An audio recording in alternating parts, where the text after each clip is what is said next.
Mac बिल्कुल बिना हिले जमीन पर पड़ा हुआ है। उसकी सांस तक रुकती हुई लग रही है। सामने खड़े छोटे छोटे खिलौना सैनिक अपनी बंदूकें उसकी तरफ ताने हुए हैं। जैसे ही वे ट्रिगर दबाने वाले होते हैं, अचानक मैक झटके से उठता है। वह एक सैनिक को पकड़कर बिजली की तेजी से लिफ्ट के दरवाजे में फंसा देता है। उसका इरादा साफ था, उसे कुचलकर खत्म करना। लेकिन यहाँ कुछ ऐसा होता है जिसकी उसने उम्मीद भी नहीं की थी। वो छोटा सा खिलौना दरवाजे को अपनी पूरी ताकत से रोक लेता है। मैक अपनी पूरी ताकत लगाता है, लेकिन सैनिक भी हार मानने को तैयार नहीं।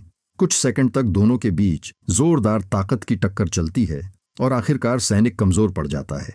मैक राहत की सांस लेता है। उसे लगता है कि खतरा खत्म हो चुका है। लेकिन तभी उस सैनिक के बैग से एक अजीब सी बीप बीप की आवाज आने लगती है। मैक तुरंत बैग खोलता है और अंदर एक छोटा विस्फोटक देखकर उसकी आंखें फैल जाती हैं। अब कहानी थोड़ा पीछे चलती है।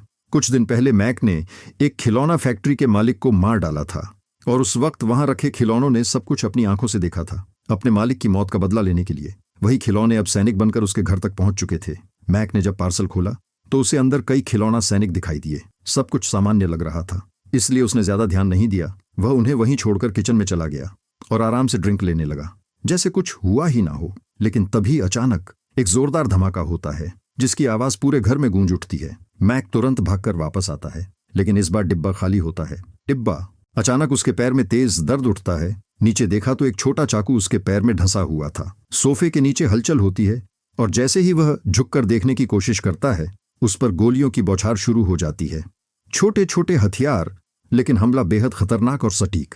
उसके चेहरे पर कई छोटे छोटे घाव बन जाते हैं और इससे पहले कि वह कुछ समझ पाता, एक छोटा रॉकेट उसकी तरफ दागा जाता है। मैक दर्द से कराहते हुए घुटनों पर गिर पड़ता है और किसी तरह खुद को संभालते हुए बाथरूम की तरफ भागता है। वह अंदर छिपकर एक छोटे शीशे से बाहर झांकता है और जो वह देखता है उसे यकीन ही नहीं होता। पूरा कमरा गोलियों से छलनी हो चुका था। हर तरफ टूट फूट मची हुई थी। गुस्से में वह अपनी पिस्तौल लेकर बाहर आता है, लेकिन जैसे ही वह कदम रखता है, एक और मिसाइल उसके पास से गुजरती है। अब उसके पास कोई विकल्प नहीं बचता। वह जवाबी फायर करता हुआ पीछे हटता है और किचन में पहुंच जाता है।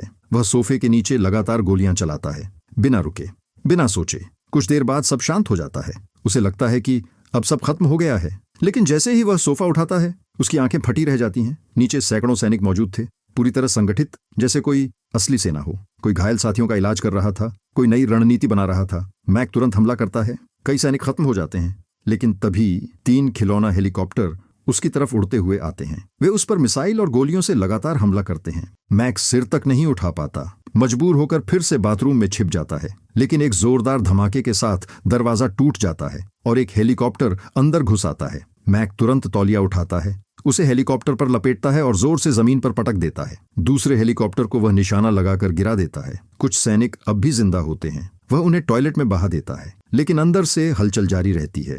इसीलिए वह एक हेयर ड्रायर अंदर डाल देता है। चिंगारियां निकलती हैं और आखिरकार सब शांत हो जाता है।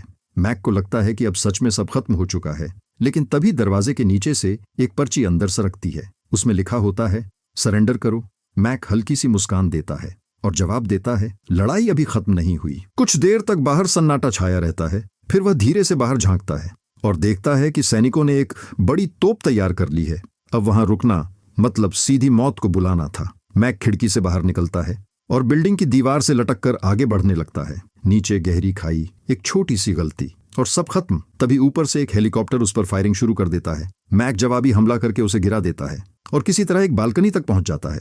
अंदर झांककर वह देखता है कि सैनिक अब भी एक्टिव हैं और नई योजना बना रहे हैं।